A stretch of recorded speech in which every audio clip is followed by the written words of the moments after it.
Welcome back, everyone, to the Victory Podcast. I'm your host, Steve McGrath, alongside, as always, Chris Haddad.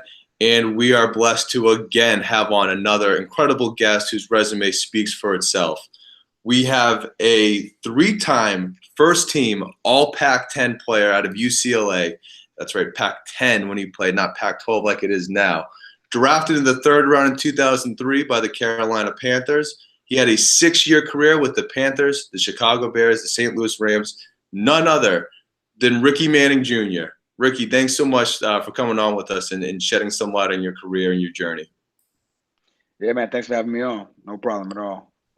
And actually, it's worth noting too, outside of that, career that you had as a player, your career as a coach is already off to a great start where you've made stops at your alma mater in high school. You've been in college, 2 years with the Saints, and you just spent this last summer working with the 49ers. So it's really cool that we get a chance to talk to someone that now has seen both sides of the ball from the coach's perspective as well as the player. But, what I want to start with before we get into the coaching side of your career is just sort of take us back to the very beginning. How did you actually start playing football, and when did you realize that this might be something that could get you into school and you might even be able to play in the NFL? Yeah, definitely. Yeah, it's definitely been a journey, man. Way back, in my adolescence days, my one of my older cousins really got me into football. He played Pop Warner football, and I was too young. I don't even know how old I was to be able to play at the time. Um, but he really kind of drew my interest in football. My dad was really a baseball player, and he didn't play any football, and baseball was my first love. So I was already playing that. But one of my cousins introduced me to football. Just we were living with my aunt at the time, and ever since then I kind of just started like just kind of playing around the neighborhood and doing things like that. And I didn't really get into organized football until I was like 9. And that was the neighborhood I moved into. My buddies that stayed in my neighborhood, they played and their dad coached. And we were just out on the field playing one day, and he was like, "You should play. You can play a little bit." And I was like, "All right." Well, I didn't know anything about it. Um, I think I was underweight too. I was like 90. I had to be 90 pounds. I think I was under that as a fourth grader. So I was just like, "All right, cool, come out." And that was it. Once I did that, once I came out and I first got introduced to tackle football, I was already playing flag a little bit at the school, but I got first introduced to tackle football as a 9-year old, and never looked back. Never looked back, man. And obviously I just started playing football. My dad didn't know he didn't know anything about football, but he used to record all my games. And he was just like, "Man, you sure you want to play this? You too little, you too small." So that comment right there kind of sparked something in me that I needed to get a little bit bigger. So I used to do push-ups, and a lot of my uncles were in and out of prison, and they used to come around and show me how they used to do push-ups in prison. All right, so that's crazy. I started doing push-ups at the age of 9, 10, and I would do them all day long, and I got stronger because my dad said I wasn't strong to play football. So um, prepared me for it, man. And that's kind of like how I've always been, man. I always been the small underdog trying to prove that I can play with the big boys. And the rest is history, man. I just continue to strive in football and go after it, man, and other sports as well. Like I said, baseball was my first love. Um, and that's the first sport I played, and it remained my first love all the way up until probably mid college. Because as you know, like I was a two-sport athlete in high school, uh, and I got drafted out of high school for the Minnesota Twins, and actually played for the Twins while I was going to UCLA. And the plan behind that whole thing um, was I just wanted to play college football, but I was going to play college football 4 years and then go ahead and play baseball full time. All right, so that's kind of how I ended up, in football from baseball was I was playing in minor leagues and playing in front of 10 people every day in these small little cities, you know. with a couple of my Dominican and Puerto Rican brothers that didn't speak no English, like just straight baseball lingo, the first English they knew. And it was fun. But then I would go back to the Rose Bowl and play in front of 90,000, you know, and it just had a different kind of impact on me, and obviously the college life. So I just football kind of took over, you know, and then they started talking about NFL, and I was like, wait, what? NFL? My sophomore year, and I'm like, okay, well, let's see, you know. So, needless to say, my fourth year in baseball, I was playing in high A in Elizabethton. No, that was the year before. I was playing in high A in Quad Cities, Iowa. Actually, Joe Mauer was on my team. Him and his brother Jake Mauer. I got a chance to play with him for 2 years. And that year, my theme song or my at bat song was Monday Night Football. Let them know this is my last year. This is my last summer. I'm going to my senior year, and I plan on going to the NFL. So, so my bat music was. That's awesome. But yeah, good journey. Very cool. So, ultimately, as we know, the 90,000 people at UCLA, that's what pulled your heart. But, how did you end up going to UCLA? What was the recruiting process like for you, deciding where you wanted to play sports? Yeah, that part was interesting to me. I grew up in the west side of Fresno, which, wasn't the best part of town. I grew up in the hood. I had very young parents. My mom and dad had me at 15 and 16. They didn't go to college, didn't know too much about it. No one of not close relatives. I didn't have any close relatives that did it. So it was real new to us and new to my family. Thank God I had a head coach at Edison High School, Ray Reyes, who really helped us out a lot, helped get us information, he once told me about the SAT. I didn't know anything about the SAT. He made me take that my sophomore year, and I passed it. Actually, I got at the time you needed an 820 to be eligible for a scholarship. I got an 840. I was like, I'm going to college. That's all I need. 840 is good. So I passed it as a sophomore. I ended up taking it later and getting a higher score as a senior, but just because I can't help but to compete. But that's kind of how it went. Ray Reyes helped expose us to a lot, about colleges.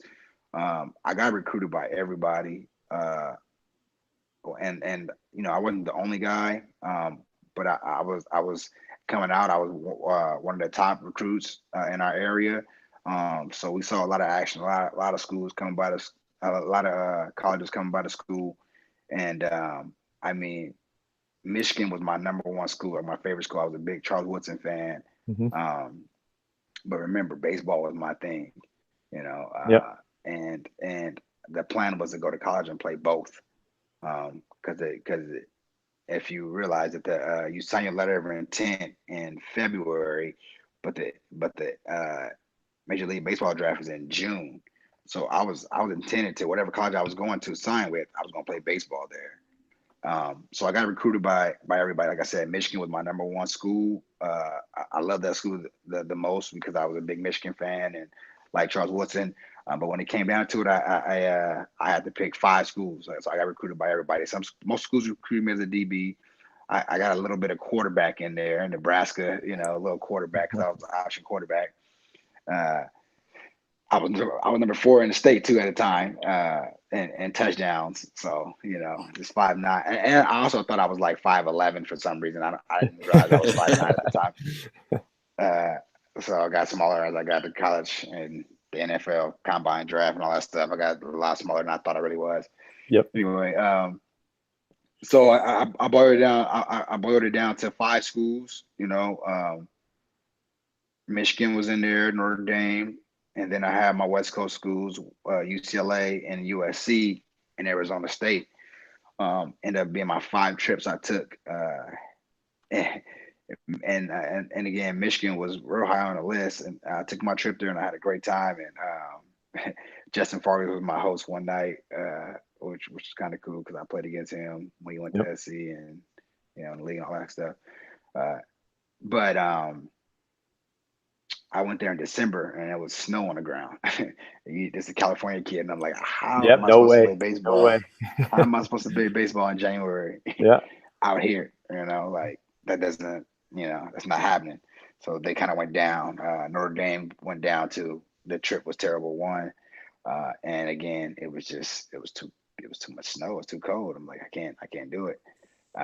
Historic programs had to make those trips, but it came down to UCLA and USC, the California schools, the West Coast. Baseball all year long in California. So it came down to those two, and Kelly Skipper, who was a former Fresno State running back, was recruiting me. And that really is how I chose UCLA. I just had more. I had more rapport with him. Whoever SC had recruited me was just terrible. Like it was somebody I just could not relate to. It was just terrible. And plus UCLA had beat SC 8 years in a row at the time. That was a done deal But for then, me. I thought, right? I was Yeah. all UCLA, and then SC flipped it on me. They sent Dennis Thurman to recruit me towards the end, and DT, the DB coach, was more my speed. Played the position, played the position at the highest level. It was like, oh man. So then it came down to those two schools, and it was a little bit closer than it had been because Dennis Thurman started recruiting me, and it was a little different. I ended up going with UCLA for the fact that they were better than SC at the time. And SC was really recruiting this kid by the name of Daryl Rideau from Long Beach Poly, who ran a 4.340, even though he was 5'7". Right. And they was really recruiting him, and they had good corners already. And I looked at UCLA's roster and thought that the team's better, school's better. Yeah. I'm going from the hood to Westwood, So I was like, kind of edged it out. So that's how I picked UCLA, and never looked back. Yeah, and you had a hell of a career there, right? I mean, three-time first team All Pac-10. I mean, the numbers speak for itself, right? And then, I want to fast forward a little bit here towards the draft, right? You go third round, and then the 2003 draft. We always ask all the guys, and I got to ask you too. Do you have a good draft day story, or like where you were that day when you got picked? Were you at home? Would you rent out a venue? Yeah, my draft day was pretty normal. It wasn't nothing special. UCLA career was great, man, and getting ready for the draft was like it was crazy. It was like what, like still was kind of a surprise. But by then I already had established myself as one of the better corners in the Pac-10 at the time. I know it was me and Trufant and Jason David, probably were the top corners in the league at the time. Last couple of years. You got Nnamdi Asomugha in there, but he wasn't a corner; he was a safety. Yeah. We was getting ready for the draft. I was just at home, at my home in Fresno, at my parents' house in Fresno, and we were just watching the draft on TV. So it was nothing crazy. I remember my agent. Picking an agent was funny for me at the end of my year because I made guys come into Fresno and interview in front of a panel of people that I trusted. And my agent I ended up choosing when I first met him. I was like, "There's no way he'll be my agent." He's this New Yorker, slick talk. He's up to something, and he told me I was projected to go in the 5th round. I was like, "Yeah, this guy is not gonna.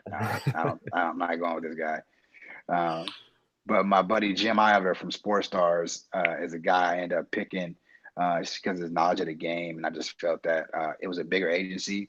It was either a big agency or a small agency. That's what a lot of guys go through. Do I go with a big agency that may not, they forget about me, they got all these guys, or do I go a small agency that give me all the attention and is grinding and is trying to prove themselves, so they're gonna give me a lot.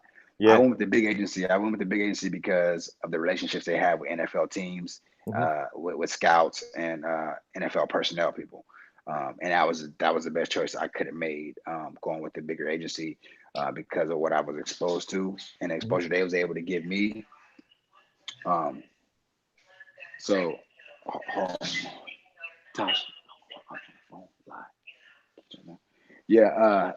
about that. Yeah, it's all good. It's all good. My wife just came in. She's on the phone call. She's on the interview too. She's a Trojan, by the way. So Anyway, So I want to, just fast forward just a little bit. Actually, not fast forward a little bit more, but get more of the playing side of it, where you get to the league third round. What was the biggest thing for you? What was the biggest mental jump? Just catching up with the speed of the game. Was it the speed of the game? Was it the scheme going? Being drafted, just transitioning from UCLA, or what was the biggest thing for you to catch up mentally? The mental part of the game, really. just in it as a whole, it's bigger. It's a bigger stage. It's more. The defensive playbook is bigger. The offensive schemes you're going against. It's more. It's all football. It ain't school. You ain't gotta worry about nothing else. It's all football. So that was the the mental part of the game. Was the biggest challenge, trying to learn all these new defenses and absorb all this new information, this new language. It's like learning a new language. Mm-hmm. So that one thing I did as a rookie that helped me out was I had a quarterback wristband, and I used to put notes on there that I can refer back to during training camp. Oh, cool. Because you put in 7 coverages in one practice, Mm-hmm. and you have 2 practices. That's when training camp was tough. You had 2 practices a day, real double days, right? In South Carolina, Spartanburg, South Carolina. So that was probably the biggest thing, and that helped me out, where you're learning a lot of different things, and you're receiving a lot of information. This quarterback pad was like my little secret, and as a coach, I used to help young rookies with that too. I used to tell them what I used to do, and I actually would help them and put something together for them that they can have notes to refer back to, because it is a lot of information. It's coming quick, and it's a new language, and sometimes you can forget when the bullets are live and going fast. It's easy to study it and know that night and know what you're doing, but then when emotion happens, a shift happens, what happens next? It's kind of your brain goes 1,000 miles per minute, and sometimes if you have something just to refer to, look down to. I was telling them I would look down, and then I would just look less and less, because I would start knowing the coverages and the defense, learning. So that was the biggest part as a rookie, just getting it in. But I think what helped me out was always being that underdog, kind of, that underdog mentality, the undersized guy. I was a 3rd round draft pick. I had to come in and beat out guys that were in front of me. But all I know how to do was work, and in college and in the league, all I did was outwork guys. I worked like crazy, and it wasn't on just Sunday. It was Monday to Friday. I'm going hard. I'm going hard like I possibly go. Yeah, and you certainly made a mark that year, your rookie year. You come in and you guys as a team make a nice little run there. What was special about that team? And the big plays that you were able to make, but on defense certainly shine. But in general, what was about that team that able to propel you guys as far as you guys went? I mean, again, the team was a perfect team for me. It took on the same persona that I took on. We were the underdogs. Mm-hmm.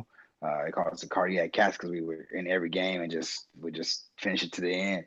We won a lot of games towards the end of in the 4th quarter. But that was what was special about our team, was underdogs. They didn't have a winning season the year before, but it had promise towards the end of the season the year before in 2002. So we came in that 03 season with a chip. We came in that 03 season with a chip on our shoulders. And again, it was just my same personality, just the underdogs. We're gonna go out and prove guys wrong, prove that we can play with guys, and we start taking down the big dogs. We took down Tampa Bay. St. Louis, we took them down eventually in the playoffs, but that's what it was, man. It was that mentality, and we had a couple superstars. We had some big name guys, but we also had some guys that earned their big name that year. So that's kind of what it was a combination of. We had a fun team, and I love that team, and we just went after it. Yeah, that's cool, and that's definitely. Yeah, and that's good. And that's, you had a huge interception that year against, it was Mark Bulger threw that ball, right? That you picked off there. Yeah. That was St. Louis. Yep. Yeah, divisional. That was see, they always show Steve Smith's play after that, but they don't show the play that happened before. They showed the game-winning touchdown, but they didn't show that they was about to kick a field goal and win the game. But I hadn't won an interception to get us the ball back, and then Steve scores, 2-3 plays later. Yeah, we remember. We remember over here. So we'll show that, man. Show that, man. Come on. Yep. So we fast forward a little bit. Now you're playing for the Bears. what was the transition going from the Carolina to Chicago? I know you had mentioned in our previous segment that, the defenses were completely different as well. Is that the biggest transition for you, or was it moving to a whole new city and getting acclimated to that? All of that. All of that. I seem to have found the snow. Then went to Chicago. Couldn't avoid it forever. Couldn't avoid it forever, right? Especially in the league. But I mean, it was a simple transition. It wasn't bad. Like I said, Levy's defense was and Ron Rivera actually was there. It was a lot more. It wasn't as complex as John Fox's defense and Mike Turgerback. That we had a lot of stuff. Levy, it was simple and we played fast. And he was just a little bit easier on us, Levy comes from the Tony Dungy, just different scheme of how to do things. So the transition was actually easier, going into Chicago. But I still had that same mentality of chip on my shoulder because of how I left Carolina, Yep. And Carolina, I was after my third year, they tendered me the low tender, if that means they offered me basically the lowest amount they can offer me for a veteran player. I had 7 picks my rookie year. I had 4 picks the second year. My third year, I had 2. Okay. So that's 13 interceptions in 3 years, primarily being a nickelback. I had 1 year where I was a starter. I felt disrespected, Yeah. They brought in Ken Lucas, gave him all that money, rightfully so. Drafted Chris Gamble my second year, rightfully so. Those are the 2 starters. I was a third string guy, I took the attitude that if I'm not good enough and you bring in all these guys, then I'm going to go out and be better. Yeah. I'm going to be at my best. So my third year, I had probably my best season, like mentally, physically, like knowing the game, being on top of it. And I became, at the time, I was the best nickel free agent at the time.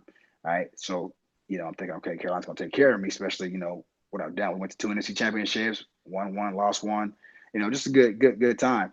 But anyways, that ended up not happening. And all I need is one team to offer me a big contract, and it was Chicago. Came in at the last moment.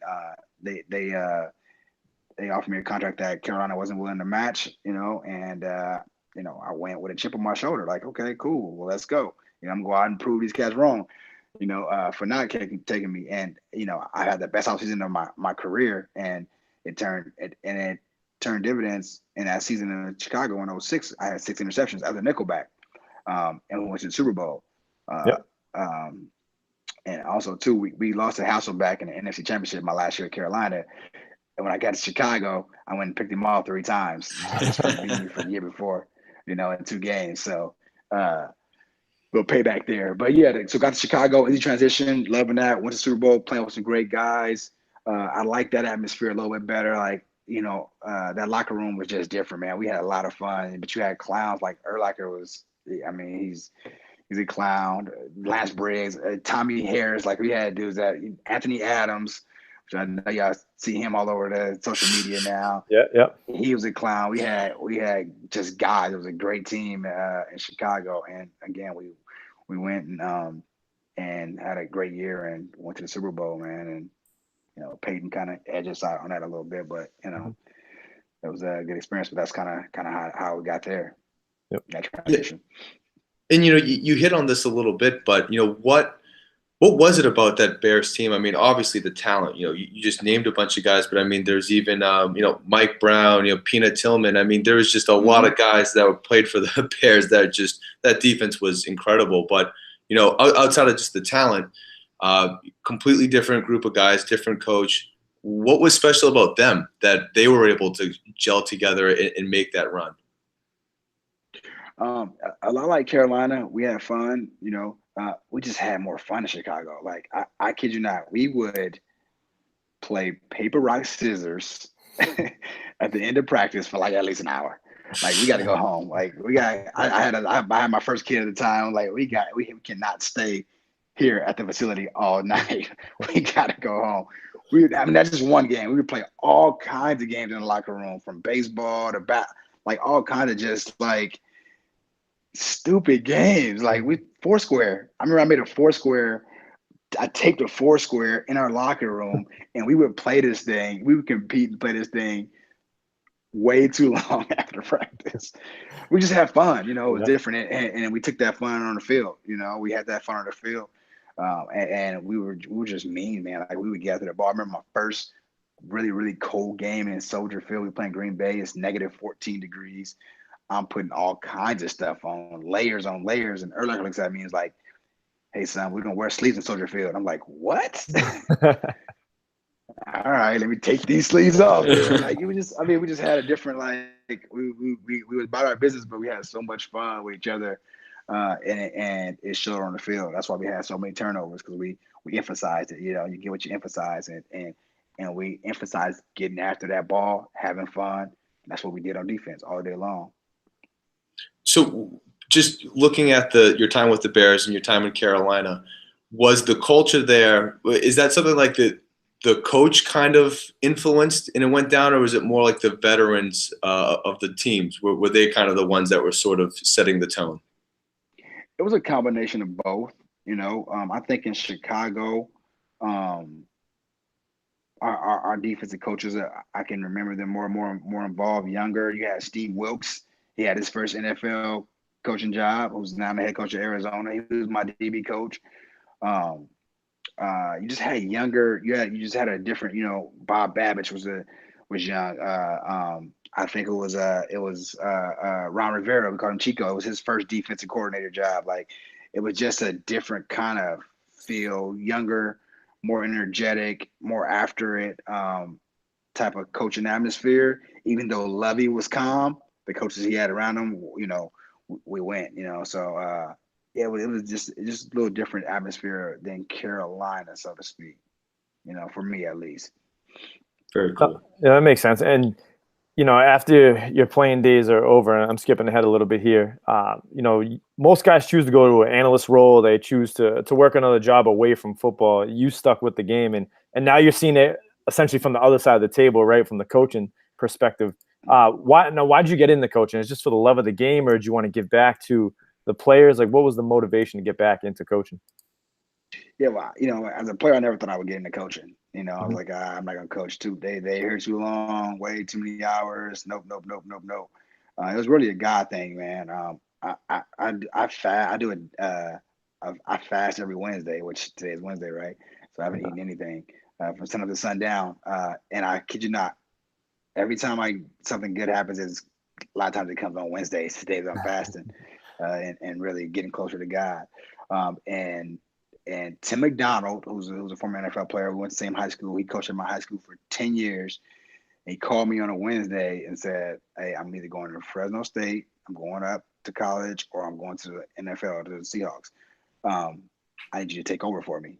And I was like, "What? Heck no." So, but at the time when I ended my career, I ended with an injury. So I was trained to get back, you know.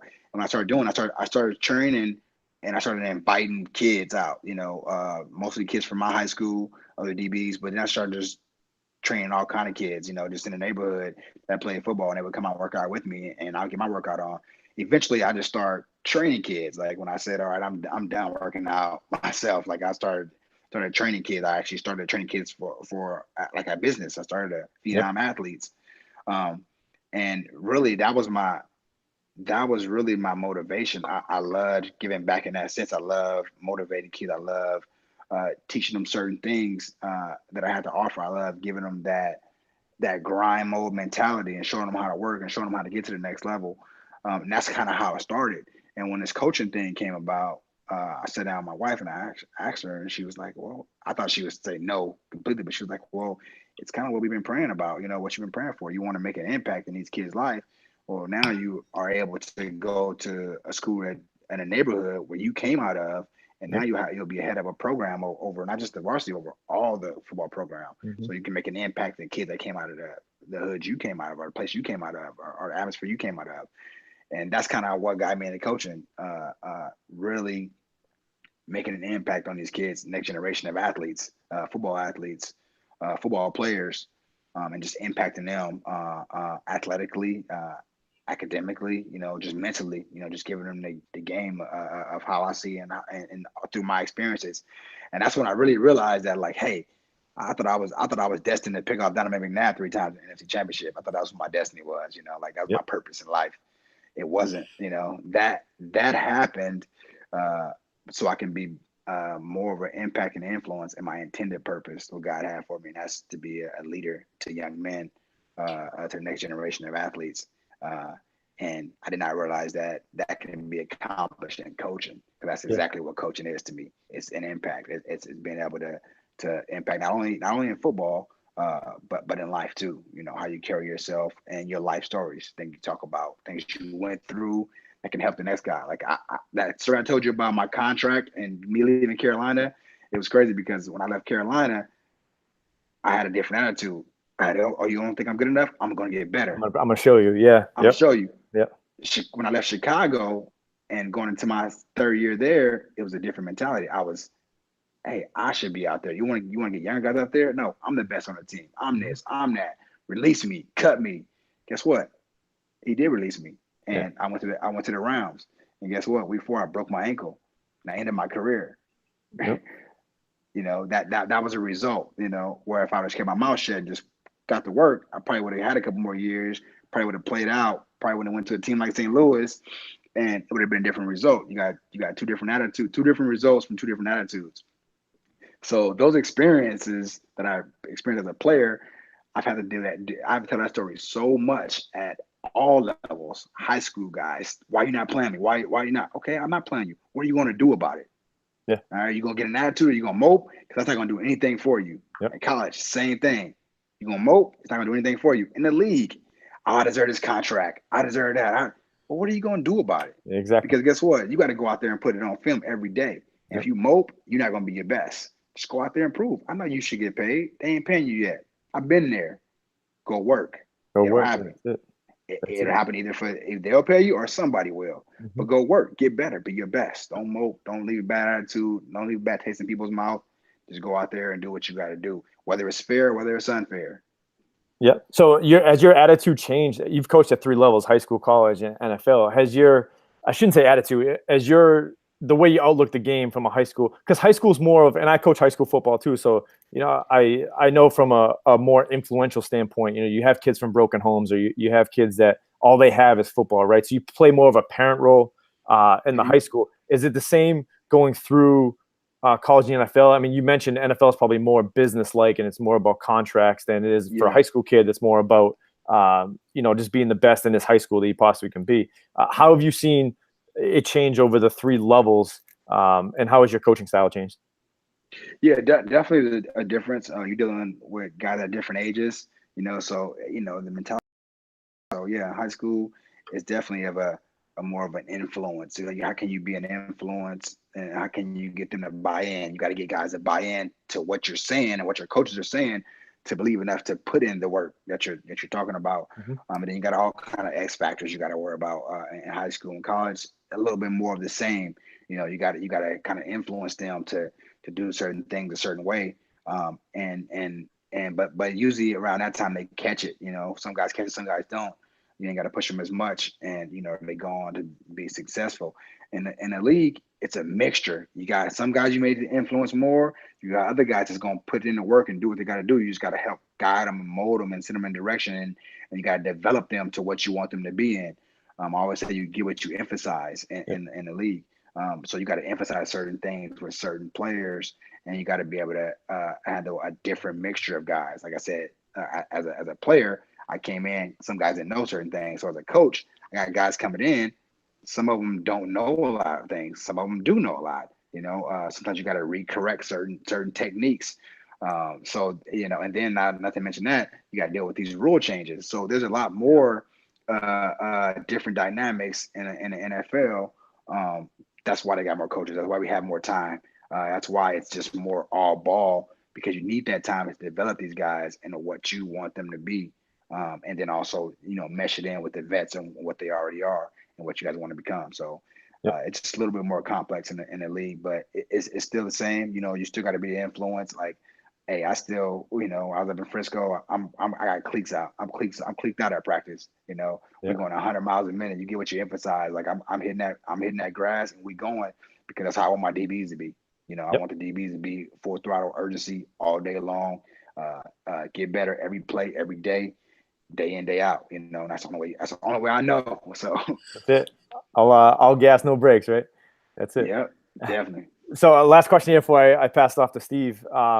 So I got to ask, 2 years as an assistant in Seattle, what was it like coaching with Pete Carroll, and what makes him so special from the defensive side of the ball, but as a head coach in general?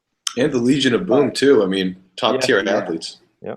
Yeah, no, it was my experience in Seattle was amazing.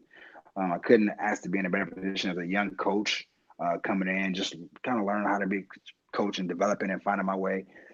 Being around Pete was awesome. I remember coming in there in that first spring and just kind of like feel like I'm getting my master's in football. He would come to the defensive room with DC, with Chris Richard and other coaches in there would just talk football, because none of the players don't come until April or May, you know, April. So we would just talk ball, like, you know, talk about what New England's doing, talk about what this team's doing, what that team's doing, what our scheme, all that stuff, and I would just sit back and be like, oh man, this is amazing. But just being around his energy, you know, I see why he had a lot of success in his career, because of what he emphasizes and who he is and what he represents. His you know, his principles are infectious. Like, you know, you can, throughout the program, you hear it, from the lunchroom to the people upstairs, everybody's talking how we talk, you know, the same language. And it's amazing. You can see it, and that's how it comes to play. And he's just a cool cat too, you know. I mean, my office was kind of by his. I would walk by, he's banging Snoop Dogg out of his office, like, you know, just like, I'm like, I see why guys in college would want to pay for this guy, because he's just cool like that. Like, and his sons are even cooler too. But not only that, just the ball, man. Like, he's all about it. He's all about making guys better, not just players but coaches. He always say, I know we're good. I know we're a good team. How can we be better? How can we make these guys better? You know, he would challenge us as coaches that, what's your philosophy? Make us make us sit down with him, each coach, and tell us, what's your philosophy, what's your purpose, you know, and really think about those things. Now, for me, that was easy because I was a young coach, but for guys that have been in the league for 15 years, they ain't wrote a philosophy or a resume, all that stuff in years. So, but it was cool because he challenged us and he made us better. And I mean, probably the most impact on me though was Chris Richard. Chris Richard and Andre Curtis, who was the lead DB coach, and Chris Richard was obviously, he was the creator. He was the gatekeeper of the Legion of Boom. Kind of created those guys from turning Cam and Sherman to a fifth rounder to you know, Pro Bowlers, you know, all pro players, you know. So I really learned a lot from him. You know, how he carried himself, the game of football as well, how to teach it, how to approach it, just the energy, and it matched well with who I am. So it's not, I have to be fake. I have to be nothing I am. Yep. I'm not. It matched well with who I am. But I just learned a lot from him, and those guys in that room, and it was amazing, man. Like, to see how those guys became successful, you know. And again, like you mentioned, working with some of the best players ever, you know. Sherm is ridiculously talented and smart. So is Cam. So is Earl. You talking about Bobby Wagner, like, and I became real good friends with these guys, not only as a coach, but just good relationships off the field. We did a lot of fellowshipping together with our wives, and just trying to grow spiritually as well. But yeah, that experience, just seeing how those guys work, like Earl, nobody outworks Earl Thomas. This kid is so focused.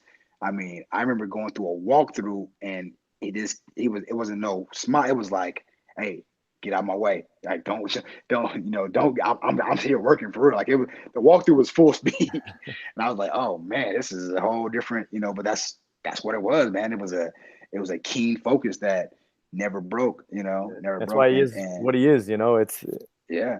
And I mean, and Sherm, you know, I was always a running the ball guy. That dude would, in practice in May, you know, in April, run from the one sideline to the other sideline every time, trying to get to that ball carrier and get a shot at the ball, you know. And it was just my cup of tea, you know what I'm saying? So I got in well with him, and that's how I did it as a player, and I don't see no other way, you know. And then when I see the best players in the league do it like that, okay, I know why they're successful. I know why they just, you know, why we did what we did on Sundays. Yeah. Now, Richard Sherman, of course, goes to the 49ers this offseason. You also went to the 49ers this offseason as well. You spent the summer over there working out with the Bill Walsh intern program. Now, you've worked now, whether as a player or a coach, with a bunch of different franchises. How much did you just pick up being in a different scene and working with a new staff? I know it's not a whole lot of time there, but how much does just that experience now add to like another chapter of, who you are and how you coach?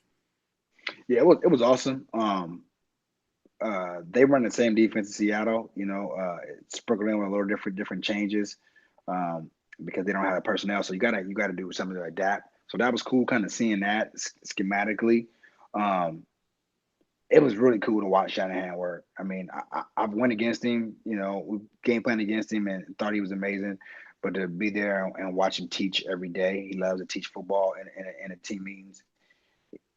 He's a lot different than Pete, but I think he's awesome, and it was an awesome experience to just kind of watch him and learn football from him because let's teach it, and it was just a great experience. And for me, the experience in Frisco, it kind of solidified who I am as a coach and how I do things. Some things were similar, some things weren't.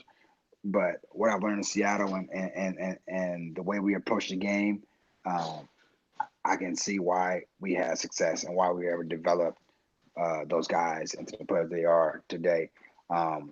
And just kind of seeing that, different coaches do things a little differently. I'm like I said, I'm full throttle. Some coaches like to stand back and just like me, I like to go. And it just solidified like that's what they got to be. So when I got there, the guys welcomed me in, and it's like they like you've been along because I approach it with that same mentality, go, and it just solidified that that's who I am as a coach, and that's as long as I can. That's how I'm gonna do it. That's how I'm gonna approach the game, and to let the players feed off me as much as they can. Great. So I want to wrap this up. We're running a little long here. I don't want to take up your entire day. You just continue to build and build your resume as a coach. Do you have goals or certain things that you're working towards that you want to accomplish? The more, I mean, obviously you're still a very young guy. You can do this for a long time. Yeah. I definitely plan on getting in position soon. I want to stay in the NFL as long as I can. I'm not throwing college out of there. I would love, I wouldn't mind coaching at a Division I college as well. But my goal is to get a position in a league in the NFL. And December, January is when guys start getting hired. Things transition starts happening for college and then NFL. So that's my short term goal is to get on the squad. I gotta become a position coach. I haven't been a lead position coach yet. I've been an assistant, which is a little different. My whole goal is to get my own room, be that lead coach. And one thing that I learned from Seattle too is we have that each one teach one mentality in the coaches and in the players. You teaching the young guys up, and I thought that was awesome. And I can't wait to be able to do that. Be able to have another young assistant or somebody that's coming up in the league and give them the game and we grow together. So that's my short-term goal. Long-term goal, I mean, I want to be a position coach for some time and get my years in that, but then I want to call the defense. I want to be able to call the defense. I haven't really thought about being a head coach, but I like the competition of learning the offensive scheme and going against that other coordinator and that quarterback. And, Yep. you're doing it as a group and building your coaching staff up. Like I like that task of it. I thought Chris Richard did it very well. And I'm sure if I get a role like that, it'll be very similar to how he does things. That's how I learned it from, so those are my goals, man, is to stay in this coaching thing as long as I can. In the meantime, I'll probably help out in, local high schools here. I get to spend a lot of time with my boys. I have 4 boys, yeah, I'm the epitome of a secondary coach. I got a secondary at home too. My 2 corners, my 2 safeties right there. But spending a lot of time with them, man, and helping give them all I got, athletically as well. Help coaching them up. So it's fun, man. And who knows, I'll probably be on the sidelines of some high school, help coaching out just at the end here. But my priority is to be a dad and to be a husband. So. Yep. Very cool. Well, Ricky, we'll wrap this up on the gauntlet so that you can be on your way. So hope you're ready. We've got to ask you some tough questions here. What's most important, having the number 1 O or the number 1 D? You know what? It's going to be funny, but I think the number 1 offense. I've been on too many number 1 defense and offense in the game for us. You know, so I'm going to say number 1 offense. I'd rather outscore guys. Fair enough. Zone or man coverage? Yeah, it's a tough one because I'm a man coverage kid, but I really like our zone defense now. So let's go with zone. All right. Shootout or defensive struggle? Dang. I'd rather go shootout. Now, of course, if you were playing, this doesn't really matter, but as a coach, if you could only have one, 3-4 or 4-3 defense? 4-3 all day. Now, is there one player or coach that you wish you either had the chance to play with or coach alongside? Yeah, I would love to play with Sherm, you know, or Cam. You can pick any one of them, especially Cam at safety. Like, that dude's ridiculous, man. He did ridiculous stuff when he did play. So, yeah. Maybe. And makes sense. One of the best. Last one. What's most important, the players or the scheme? The Joes. Jimmy and Joes is always better than X's and O's. For sure. Gotta have the guys. Definitely. Awesome. Well, Ricky, thank you so much for coming on with us. You know, for everyone that's listening, you can find Ricky at Ricky Manning Jr. on Instagram. Is there any place else that you'd like everyone to find you at? All right, that's it. That's it. Yeah. All right. Well, thank you again so much for coming on. Really great stuff. We really appreciate it. Definitely, man. Thanks for having me on. Awesome. Thanks, Ricky. Talking to you. Yep. Yeah, definitely. Good talking to you. All right. All right, man. Take care. Have a good one, man. Hey, good luck with the show, man. Keep it up. All right. Thank you so much. You're always welcome to come back on it anytime. Definitely. All right. Thanks, man. Take care, man.